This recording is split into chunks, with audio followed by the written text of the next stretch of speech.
Today's uh, session is on standards of personal hygiene and sanitization for persons with disabilities. Since this is the topic, uh, majority of you, as a human being living in this world along with the virus now, I'm sure that majority of you will be knowing what are the standard precautions and standards of personal hygiene and sanitization to be followed. And there is nothing new, specifically new for persons with disabilities, but this session I think would serve as a just to abrush your already existing information, and this is uh, set up in such a manner as per the ICMR guidelines. So a majority of the points may be already known to you, but I'm just summing it up in the manner in which ICMR has proposed in its guidance document. Plus here I have just deviating from the ICMR guidance document, I have added few more slides, but those slides are excerpts which have been taken either from the World Health Organization authentic website or the UNICEF website. So these are the slides which I'll be using for today's presentation. And those who have read the novel or seen the movie Life of Pi would remember the scenes in that movie. There's the vast ocean is there, and within the ocean, Mr. Pi is entrapped in his little boat with a tiger in it. So it is the question of survival of Mr. Pi till he is reaching a safe shore. He had to survive with the tiger in the boat in that vast ocean. So for each one of us, we are in such a situation now. In each and everyone's life of ours, in the boat of life of ours, this tiger, this coronavirus is there, and we have to live with the virus with full caution and vigil till we reach a safe shore. So this life of Pi thing reminds us of our current situation. And as I always say, this is a very popular quote of Mr. Amartya Sen, the Nobel laureate. Disabled people are not only the most deprived human beings in the developing world, they are also the most neglected. So whenever such a natural calamity or a crisis occurs, the persons who are most affected will be the persons with disabilities, and of course other persons belonging to the marginalized sector, like the geriatric population, the transgenders, and such other group of vulnerable population. So access to water, just a minute. Access to water, adequate sanitization, and hygiene, wash, is a fundamental component of public health. So this wash is the basic principle under which uh, all the public health measures are based. Access to clean water, adequate sanitation, and hygiene. That is a basic fundamental component of public health. This is underlined by the focus of Sustainable Development Goal 6, that is to ensure access to water and sanitization for all. This SDGs, Sustainable Development Goal, is an international is a set of goals, 17 sets of goals formulated internationally, and by 2030, it is supposed to be implemented all across the globe for a better, peaceful, and prosperous world. Persons with disabilities are described in the UNCRPD, United Nations Convention for the Rights of Persons with Disabilities, as those who experience long-term physical, mental, intellectual, or sensory impairments which, in interaction with various barriers, may hinder their full and effective participation in society on an equal basis with others. So these various barriers is so very important. Even otherwise, even in the pre-corona era, they were facing a lot of barriers, and most majority of the barriers were attitudinal barriers. Even the physical barrier a person with disability is encountering is because of the attitudinal barrier created by the so-called majority of the people, normal majority of the people so-called living in the world. So this hinders their free movement or their accessibility to the fullest. And PWDs constitute up to 15% of the global population and are asserted to experience poorer access to wash. Although few quantitative data exist, the ICMR emphasizes that uh, uh, majority of them will experience poor access to wash, that is water, sanitization, and hygiene, which is the basic component to maintain a basic good health. So, in this corona pandemic era, the condition will be furthermore worse, and the possibility for persons with disabilities to get infected with the COVID virus, coronavirus, is furthermore increased than in the general population. And the UNICEF has brought up specific documents in this regard, leaving no one behind, considerations for children and adults with disabilities. And in that also, they have clearly mentioned, UNICEF has clearly mentioned three aspects to reduce mortality and transmission. One, one is the access to health services. Second is the access to information, and third is the access to wash. And why many persons with disabilities be at higher risk of exposure and severe illness? Some people have underlying health conditions. So in a minority of the population, owing to their disability status itself, they are vulnerable for other infections, and they may have an underlying health condition. For example, you take a Down syndrome case. It is a syndromal diagnosis, and along with mental retardation, and there are other conditions affecting his cardiac function and all, which makes him which makes a child with some people having underlying health conditions, or live so that underlying health condition, that aspect is important, because as I said, in some of the disability conditions, as a part of their disability syndrome itself, they are more prone for other medical conditions and diseases, as in the case of a Down syndrome case, which I just explained. So that increases their risk. And also, or live in residential facilities with a high risk of spread. This is also important, because many of the persons with disabilities might be living in a residential facility with a higher risk of spread. Why? Because owing to their disability, their socio-economic status tend to be low. Because we know, because of the various barriers existing, there is no equality, full-fledged equality, so that reflects in their work atmosphere. They may not be able to get a good job as they are envisaging, and at the end of the day, they don't earn much, and many of them belong to the poor socio-economic strata because of their disability condition per se, and this forms a vicious cycle. So many of them may be living in a residential facility with a high risk of spread, which again increases their risk of exposure. Then inaccessible information about prevention measures and response services. Again, this inaccessibility of information arises due to the fact that they are persons with disabilities and their access is difficult or even inaccessible. Say, for example, a person with hearing impairment has his own limitation in accessing the information provided for the normal, so-called normal population around him. Similarly, various disabilities also are facing similar inaccessibility in the information. Then obstacles to accessing water, hygiene, and health services. The wash facility, the specific wash special uh, provisions itself, they are finding difficult to access because of the various obstacles in the form of attitudinal and physical barrier. For example, a wheelchair bound person or a quadriplegic or a paraplegic person may find it difficult to access a, a wash basin as easy as a so-called normal person. It is as simple as that. So there is obstacle to accessing the wash facility, and less likely to be prioritized in the resource allocation. This is also very important, because as far as and someone has raised a hand, I think you can just note down your comments in the chat box, so that at the end of the session I can go through that, and if possible I'll try to respond for that. Okay. Then less likely to be prioritized in a resource allocation. That is also very gleamingly evident, because majority of the policymakers, majority of the government machinery are having a deaf ear or a blind eye towards the marginalized sector in general, and persons with disabilities in specific. That is not a problem with them, but it is the issue which we see in general, because the voice of the persons with disabilities are so very feeble. So they are not many a time heard well, or they are not seen well, so they tend to get marginalized.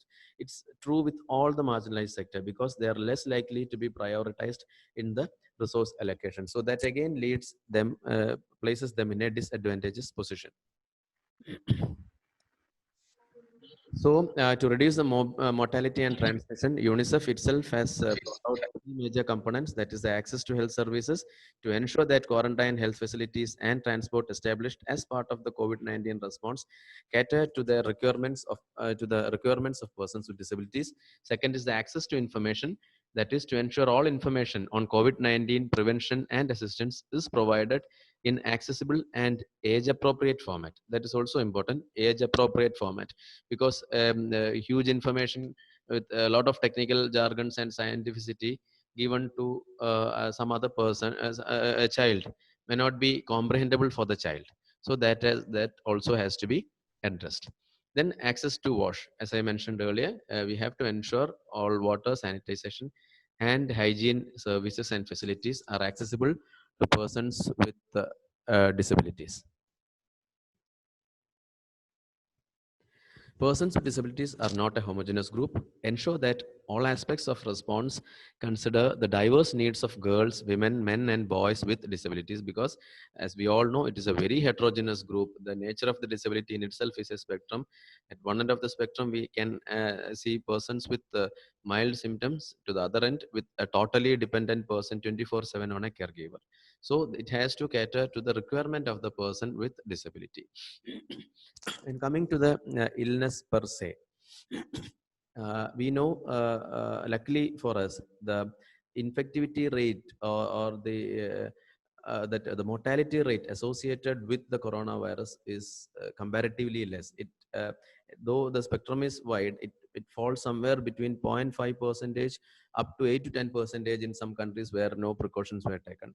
So in majority of the countries with stringent precautionary measures, the death rate, the case fatality rate, we are able to limit it between 1% or 1 to 2%. Just imagine a scenario, had it been the other way around. Say, for example, a Nipah outbreak, where the mortality rate is somewhere between 40 to 60%.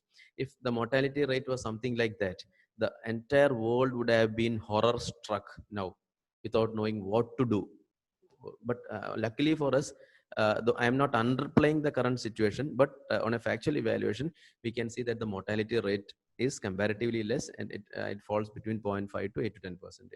But in certain other medical aspects is that, at least in India, up to 60% of the persons infected with this coronavirus are not showing any signs and symptoms at all. That is a good thing. In fact, even there are nearly 100 persons attending our webinar now. Maybe some of you, including me, might be infected, but we don't know.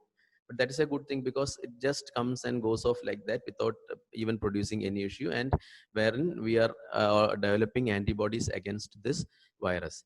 And in the rest of the 40 percentage, again, we can divide it into roughly into 20 percentages, where another 20 percentage will be having some sort of a mild symptoms like fever, cough, associated malaise, weakness, and all, which just like any other viral fever, with adequate rest, water, and all, with supportive measures, that will just die off. So that is another 20 group that leaves behind another, so that caters to the 80 percentage of persons with corona. And the rest of the 20 percentage requires more intense treatment. They may be requiring hospitalization and other supportive intervention measures if required. And within that 20 percentage, around 15 percentage may be requiring other assistive medications, specific secondary treatment of secondary infections like that, but they also recover. And the last 5 percentage may be needing, they may be going in for all sort of critical conditions. They may require ventilation and other severe life supportive measures, and some may succumb to the illness. So that is the trend of the disease. And it's not just as we commonly think, though respiratory symptoms are the most common. Supriya has raised her hand. You can just note your comment in the chat box so that we can discuss at the end of the session. Okay, basically, and the most commonly encountered thing is related to the respiratory system. And but there are n number of other complications also which can occur. It can affect the cardiovascular system. It can affect the nervous system. It can cause micro macro angiopathies, peripheral vascular disease, even pulmonary embolism. A lot of it can affect any system for that matter, but it's not seen far and wide, but it has been reported. So clinical presentation can vary, though respiratory symptoms are the most common. And this is one study which says that 88% shows fever, 38% shows fatigue, mucus production 33%, sore throat 15%, dry cough 68, shortness of breath 19%, and muscular pain in 15%. This is not the hard and fast thing. It can vary, but on an average, these are the common things. And I have included few slides deviating from the ICMR slides alone. These slides are the WHO recommendations as on today. I incorporated whatever is there in the WHO website today. So regarding the standard hygiene procedures which we have to adhere, these are the current recommendations of the World Health Organization. You can reduce your chance of being infected or spreading COVID-19 by taking some simple precautions. One, regularly and thoroughly clean your hands with an alcohol-based hand rub or wash them with soap and water. Why? Washing your hands with soap and water or using alcohol-based hand rubs kills viruses that may be on your hands. So I had mentioned regarding that yesterday. When you use a soap, what's happening is that in the soap there is a lipophilic component as well as a hydrophilic component, and the virus, the outer layer of the virus, is having a lipid layer. So in between, I'll just inform that the feedback form has now been uploaded in the chat box. So kindly go through the feedback form and provide your feedback, so that based on that we can provide you with the e-certificate at the end of the series. This will not be circulated after the session is over. So in between, you can just fill in the feedback form and submit it, so that we can provide you with e-certificates at the end of the webinar series. Okay, so washing your hands with soap and water, as I said, that lipophilic portion of the soap it attaches with the lipid layer of the virus, and just like a needle bursts a filled up balloon, this virus, the outer layer of the virus, simply burst out, inactivating the virus, or the virus is just getting killed. And safe use of alcohol-based hand sanitizers. These are certain simple things which we can very well follow to protect yourself and others against COVID-19. Clean your hands frequently and thoroughly. Use alcohol-based hand sanitizer or wash hands with soap or water. If you use an alcohol-based hand sanitizer, make sure you use and store it carefully. This is important because some instances have been reported where hazards had occurred because someone had not stored and used it carefully.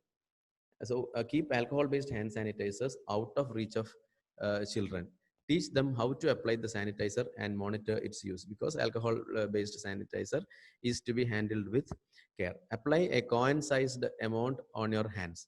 There is no need to use a large amount of the product. This is important because we don't know what is the quantity or the amount which we need to use for an effective disinfection. So WHO says that apply a coin-sized amount on your hands. We can see some people who are using hand sanitizer as if they are washing their hands with water.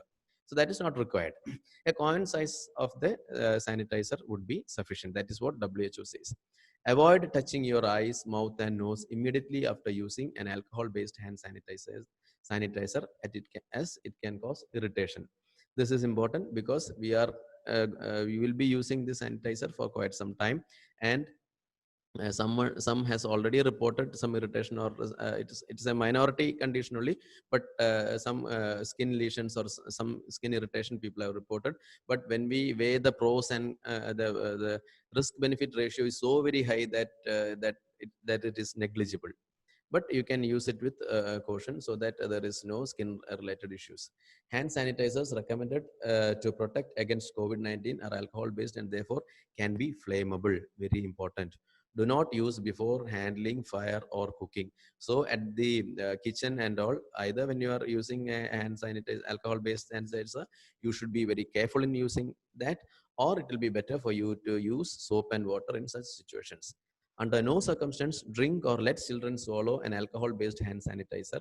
It can be poisonous. And at least in some instances, we have seen that in the severe withdrawal phase, some people had even tried using alcohol based hand sanitizer as a replacement for their alcohol. Remember that washing your hand with soap and water is also effective against COVID-19, and this soap and water is a very effective tool as far as we people are concerned here. And you all know, I'm sure we all know this, so I'm just skipping through. But whenever you are applying, just ensure that you follow these steps. You apply the sanitizer or the soap in these aspects, like palm to palm, then between the fingers, then back of your hands, then base of your thumb, then back of your fingers, fingernails, wrist, and then rinse and wipe dry. So unless and until you follow this pattern specifically while you are using the hand sanitizer each and every time, you are not ensuring 100% efficacy with the sanitizer. So just keep in mind this point, and maintain at least 1 meter or 3 feet distance between yourself and others. Why? When someone coughs, sneezes, or speaks, they spray small liquid droplets from their nose or mouth, which may contain the virus. If you are too close, you can breathe in droplets, including the COVID-19 virus, if the person has the disease. So this is a diagram depicting the droplet as well as the airborne spread. And the science behind this is viruses which spreads through the air. There are two main modes. One is the airborne mode and the droplet mode. In airborne mode, the virus itself, which is very small in size, the viral particle itself gets suspended in the air when a person who is infected with the virus coughs or sneezes. So that will get suspended in the air for quite some time, and the viral particle, it is so small, the micron size will be less than zero point 0.1 or even zero point 0.8 or something like that. And say for example, in the case of Ebola, and a person passing through can breathe in the suspended viral particle in the air. That is called airborne spread. And in that case, the chance of spread of the illness is so very high. The transmissibility rate, or the R no, it is called technically as R no. The R no will be very high. It can be up to 6 to 8 to 20 to 23 and all, even in the previous case of uh, smallpox and all. But when it comes to the droplet infection, the virus particle gets entangled within the globule of small water droplets within the water droplets, and the size of the droplet will be a bit more larger in size compared to a viral particle, because the virus particle is entangled within the droplet. So such droplets won't stay in the air for quite some time. They just trickle down and fall to the surface. So that is important. Luckily for us, the major mode of transmission, even now it is said that for coronavirus, is droplet mode. So they will trickle down and it will not go further distance. So if you are able to maintain a safe distance of 3 feet away from a person who is suspected to be infected, or an infected person, majority of the time you are saved from breathing in the virus in the air. So that is the difference between the droplet and the airborne mode of spread of a viral infection. Then avoid going to crowded places. Why? Where people come together in crowds, you are more likely to come into close contact with someone that has COVID-19, and it is more difficult to maintain physical distance of 1 meter. If in such situations, you avoid such interactions and try to maintain social distancing always. And this is the power of social distancing. For example, a person who is infected with the coronavirus, he infects another 2.5 people in the next 5 days. Then after 30 days, this 2.5 people will be infecting 406 people. Whereas in 50% less of exposure, this one person is infecting only 1.25 people around him.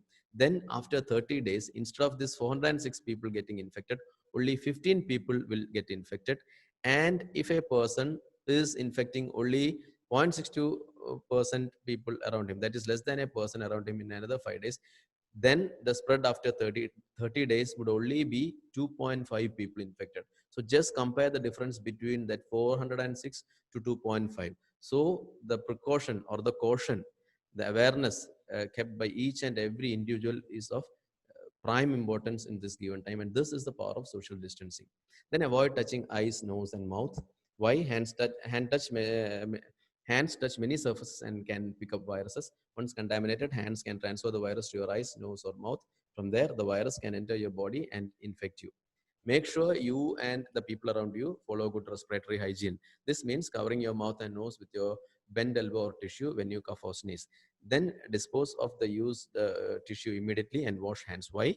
Droplets spreads virus. By following good respiratory hygiene, you protect the people around you from the virus. As I said, this is the mode of transmission which I explained earlier. So as you can see here, the droplets just gets trickled down to the surface just in front of you. So the cleaning of the surface becomes, and your caution in using your hand becomes very important.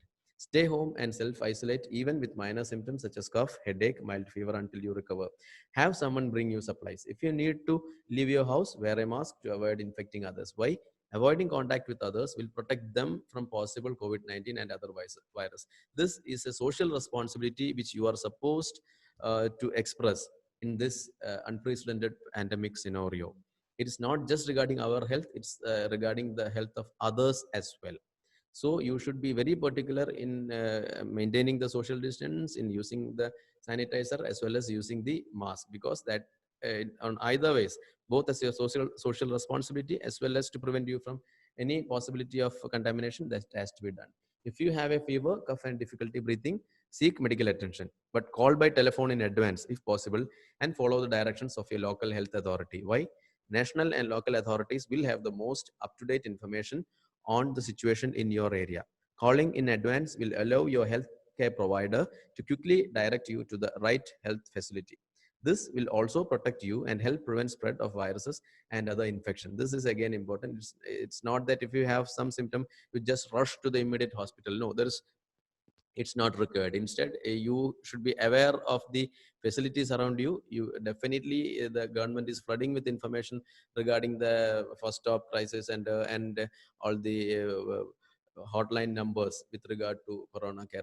For instance, if it is related to Kerala, we can very well say this, it is the Disha number. You can just call the Disha number and they will give you all proper directions and further instructions as to how you need to proceed with the condition of your given symptoms. Keep up to date on the latest information from trusted sources such as WHO or your local and national health authorities. Why? Local and national authorities are best placed to advise on what people in your area should be doing to protect themselves. So this WHO themselves has made it very clear that we should only adhere to the informations being provided by the WHO or your national or local health authorities. This is very important. Even in social media, in WhatsApp and all such social media, there are messages in disguises. Maybe factually some is true, and in a given advice itself, half may be correct and half may not be correct. It may be circulating with it may be circulated with some malintentions, or maybe the person who is adding further information may be thinking that to the best of his knowledge or best of his assessment this is right, and he may be adding something else which may not be true. But when it is getting circulated, a third person who is going through may think that that is correct. So it is always better for any information related to the coronavirus, just go and visit the WHO website or your health authority website, like the state government or the national government website or the ICMR website. That is very important. Never believe anything which is being circulated in the social media without checking it. And coming to another major aspect, that's the mask. So there are a lot of types of masks, and we know that everyone is being instructed to use the mask in the most proper, appropriate manner, because that is very important. And there are various types of masks.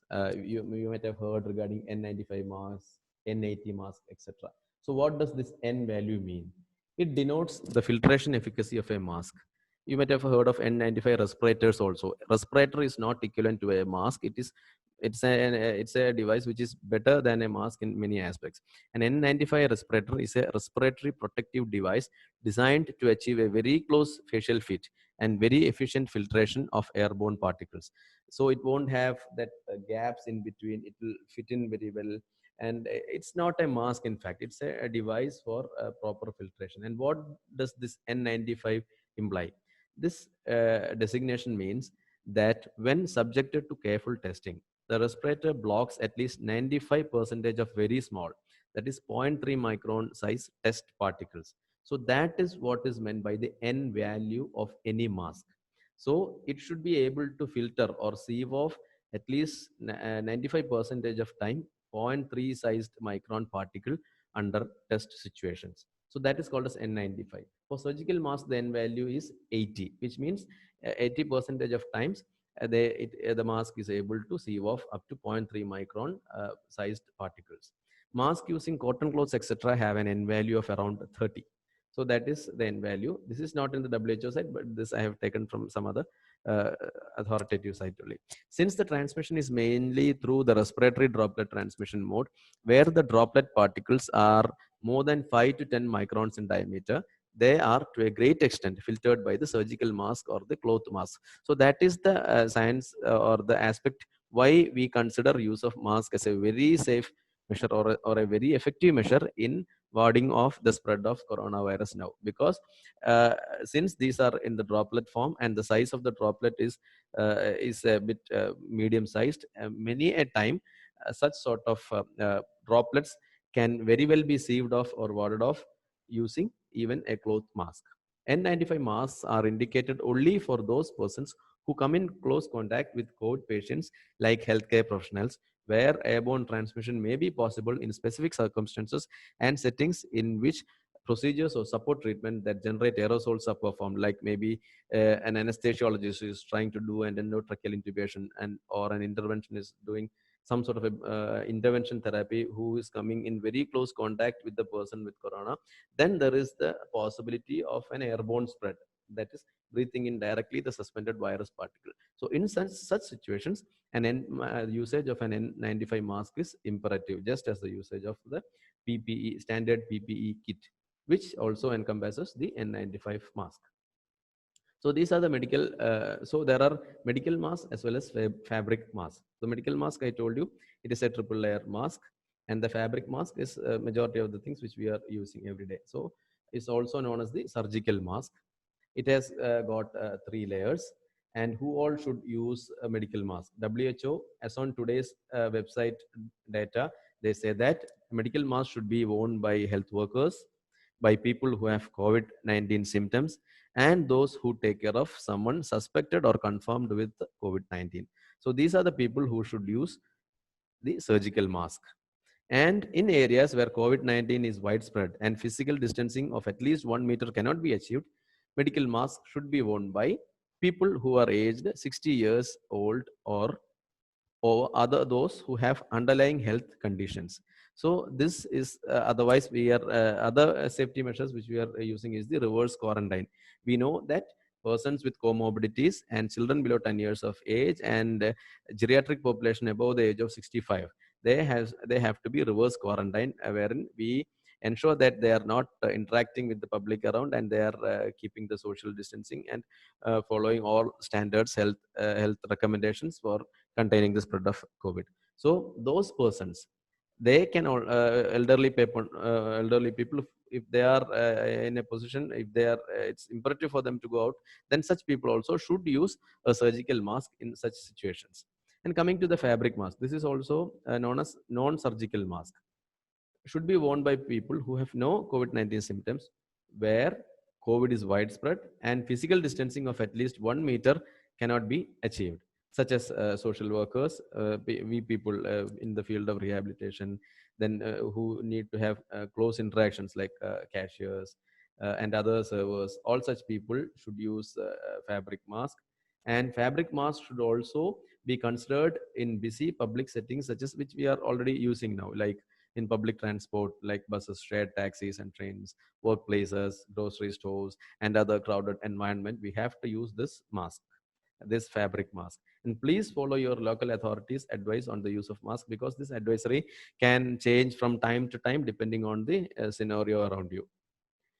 So this again is the WHO recommendations of how to wear a medical mask safely. You all know of the basic things, so I'm not elaborating the details, but just before using a mask, you should wash your hands, inspect the mask for tear or holes. That is very important. You inspect that, and find the top side where the metal piece or stiff edges, then ensure the colored side of the that faces outwards, because it's a triple layer mask, and the portion which is intended to be used as the outside layer, that will be having a darker color than the inside layer. So identify with that. And the metallic portion of the nose region, so that should come in the upper side, and place the metal piece on the stiff edge of your nose. Then cover your mouth and nose and chin. That is also very important. Your right from your mouth, from your nose to the chin area, it should be covered properly, and adjust the mask to your face without leaving gaps on either sides. Avoid touching the mask in between. Remove the mask from behind the ears. So while removing, just remove the mask from behind the ear. Keep the mask away from your surface while you are removing it, and discard the mask immediately after use, preferably into a closed bin, and immediately wash your hands after discarding the mask. Again, while using this mask, surgical mask, one or two specific things you should be careful about this. As I said, the more colored portion, it should be the outer portion, and the colorless, less colored portion should be the inner portion, and the metallic area should be facing upwards, and there you should be approximating it to your nose in a proper manner. And this cleavages or this pockets, that should always uh, just hold on. You can close it now. So and after another 10 minutes, I think we'll have to rejoin again. Okay. So while using this, another important tip is that this small pouches, that pouch should face downwards. It should never come in this manner, because in this pouches the virus can get lodged, and it can become big pockets wherein the virus is getting lodged. So always use it in this manner, with the pouch facing downwards, and approximate closely to your nose with the metal piece, and then apply to either sides of your ears, and keep it in a comfortable position, and further don't touch it until you remove it. So these procedures has to be followed. And don't use a flipped or a ripped or damp mask. Don't wear the mask only over the mouth or nose. That is very important. Many a time we see people wearing the mask below the nose. It is not serving the purpose, because you are inhaling the droplet. And similarly, do not wear a loose mask. Do not touch the front of the mask. Do not remove the mask to talk to someone or do other things that would require touching the mask. This is also important, because we see many times people, when they start talking, they'll remove the mask or keep it below their mouth. Then it defeats the entire purpose. Now I am not using a mask because in vicinity there is no one, and so there is no chance of contamination. After the talk, I'll be disinfecting my equipment. So but in our routine conversations and all, if someone is coming near you, you ensure that you never remove your mask below your nose level. Do not leave your used mask within the reach of others, and do not reuse the mask. These are the almost same instructions, go hand in hand with the fabric mask as well. So I am not elaborating on that.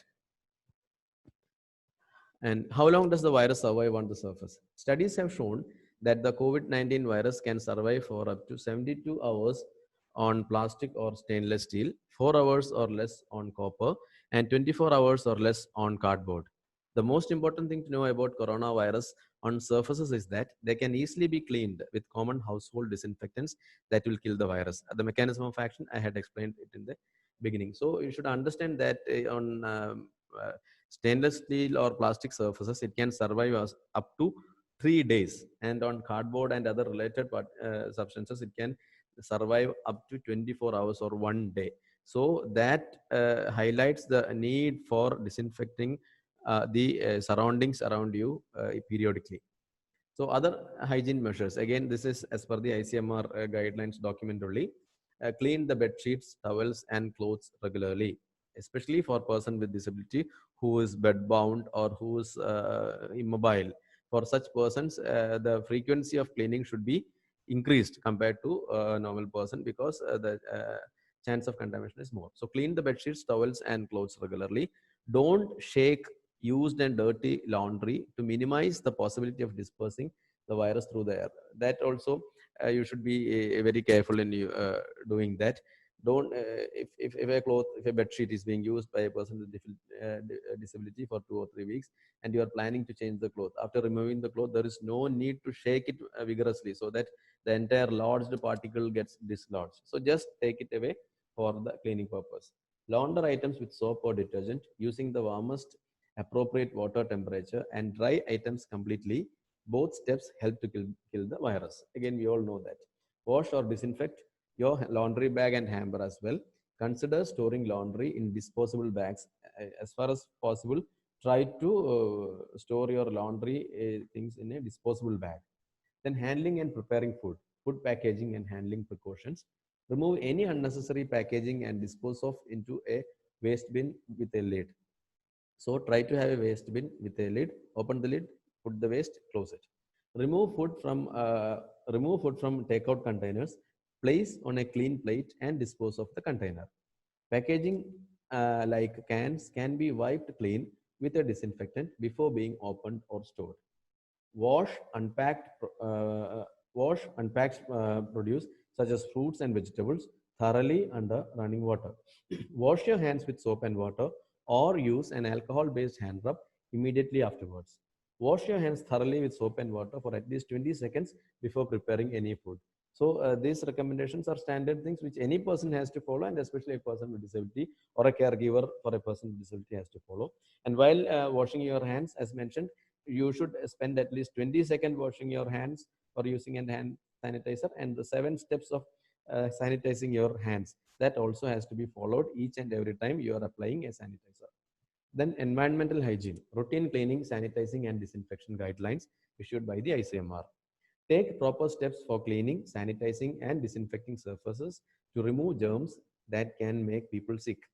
When illness has been identified in a staff member, guest, or resident, consider disinfecting surface multiple times per day. So that is again a common sense notion. If someone around you is suspected to have an illness, definitely your precautionary measures need to increase. So cleaning uses soap or detergent to remove dirt and debris from the surface. So understand that just washing with water or just cleaning with water is insufficient. You have to use either soap or a detergent or a sanitizer.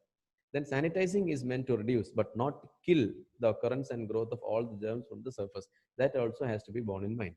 Disinfection uses a chemical to kill germs on surfaces that are likely to harbor germs. Disinfectants work best on a clean surface and usually require a longer surface contact period between 1 to 10 minutes to work. So that also has to be kept in mind. Disinfectants work best on a clean surface and usually require a longer surface contact period. So just wiping off does not help. Just at least you wipe, if you are wiping a suspected area, wipe it thoroughly, at least for minimum of couple of minutes, at least for the minimum. Then surfaces to clean and sanitize include food contact surfaces, common areas, sofas, tables, chairs, remote controls, phones, elevator buttons, light switches, railing, wheelchair, assistive and adaptive devices, space to meet with visitors, guests, bathrooms, sinks, handles of knobs, door, toilets, etc., dispensers, soap, paper towels, sanitary napkins, etc., cots, storage bins, sleeping mats, mattresses, bed frames, etc. Assistive devices, artificial limbs, splints, orthotics, walkers, wheelchairs, communication devices, magnifier glasses, and other mobility aids, whichever is being used by the person with disability, and adaptive aids like modified utensils, especially for autistic children or children with other mental retardation and other related developmental disorders, maybe additional adaptive aids, which is used for instead of a spoon or fork or things like that are there. So that also need to be periodically disinfected. What to use to clean and disinfect? If a surface is dirty, first clean it with soap or detergent and water. Then use a disinfectant product containing alcohol of around 70%. So 60 to 70% of alcohol content is important. Or bleach. Vinegar and other natural products are not recommended. ICMR specifically lays down this point because many a time as homemade remedies, people tend to use such other things for disinfection. This is very harmful because that does not serve the purpose of disinfecting. So vinegar and other such natural products does not serve the purpose of a disinfectant. That has to be kept in mind and has to be given awareness into. In many places it may be difficult to find disinfectant sprays and wipes. In such cases, continue to clean with soap and water. Diluted household bleach solution may also be used on some surfaces. So this diluted household bleach is said as an alternative for disinfectant. The active ingredient in liquid household bleach is sodium hypochlorite solution of 2 to 10%. And remember that the bleach has an expiration date and loses efficacy fairly quickly if not stored properly. And also, the bleach expires in 1 year from the date of production. And bleach can start to lose potency quickly after opening if not stored correctly. These points also has to be kept in mind. Just look at the expiry date before using a bleaching powder for disinfection purpose. And homemade cleaning solutions made with bleach should be remade after 24 hours. Again, important. Don't think that you can make a bulk of this disinfectant and keep it for weeks together. It is always ideal to remake it after 24 hours. And cleaning of the toilets and all, especially for the persons with disabilities, for sanitization and hygiene purposes, at least one set of toilet rooms serving the home or institution must be accessible to individuals who use a wheelchair, wheeled walker, cane, or another mobility device. This is important. Unless and until we think of it, we will never implement it. So ensure that at least one toilet is accessible to them. So for toilets, as I said, at least one toilet should be earmarked for persons with disabilities. You should ensure that it is accessible for a person with disability. In a large residential shelter home where more than one set of toilet rooms is needed to serve the occupants, it may be necessary to provide additional accessible toilet facilities or to establish policies to ensure that individuals with disabilities have access to the facilities.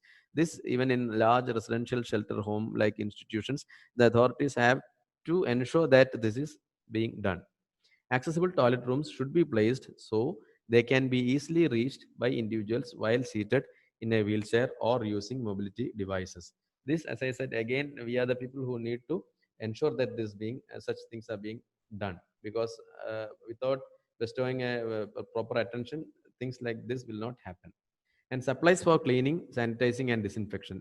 Personal protective equipments, disposable gloves, eye protection, clothing that cover exposed skin, face masks, hand sanitizers. Properly labeled spray bottles and measuring cups. Scrubbing pads, cleaning brushes, paper towels, garbage bags.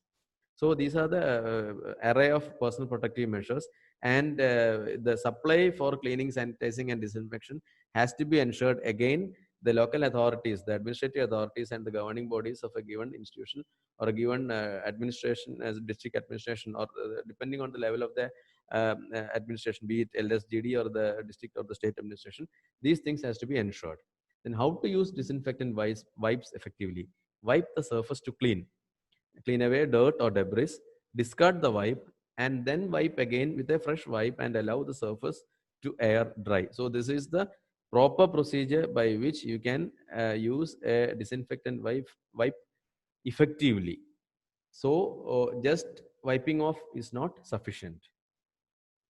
So steps for cleaning, sanitizing, and disinfecting using spray solutions. So clean first. Spray your surface with a cleaning solution. Wipe or rinse with water. Use a scrubbing pad or brush to remove debris. If using a disinfectant cleaner, follow the instructions on the product label for cleaning. Apply your sanitizer or disinfectant. Wet the surface and leave the solution on the surface for recommended contact time, generally between 1 to 10 minutes. This is again important. If you are not aware, you may just then wipe off the entire thing with another dry wipe, and adequate time or the recommended time of contact may not be available. Dry with a paper towel or cloth towel, or let the surface air dry. Then, while cleaning up vomit and feces, especially for persons with disabilities who are bedbound or who are in a high need group where the caregiver is required 24/7 for assistance, then these all aspects become furthermore important of cleaning up vomit if required and of the feces. Take extra precaution for cleaning vomit and feces in case of patients with diarrhea, because again chance of contamination is so very high. Then open windows or use a fan for ventilation. Use personal protective equipments like gloves, face mask, eye protection, and protective clothing while dealing with such vomitophysis or associated body fluids. Then clean the area to remove the vomitor stool. Disinfect with a 5000 ppm solution of bleach. That is a high level disinfection. That is, it is 1 to 10 dilution. There are various types of dilutions wherein the level of disinfection varies. But in the case of COVID-19, it is recommended you use a high level disinfection. That is 1 to 10 dilution with a 5000 ppm solution of bleach and water, and allow it to sit on the surface for at least 1 to 2 minutes before wiping with a paper towel or air drying. And dispose of all soiled items in a garbage bag and remove it from your facility right away. So these points has to be ensured. So as WHO rightly says, together we can beat COVID-19, but all these precautionary measures are imperative to be followed by us in all given situations.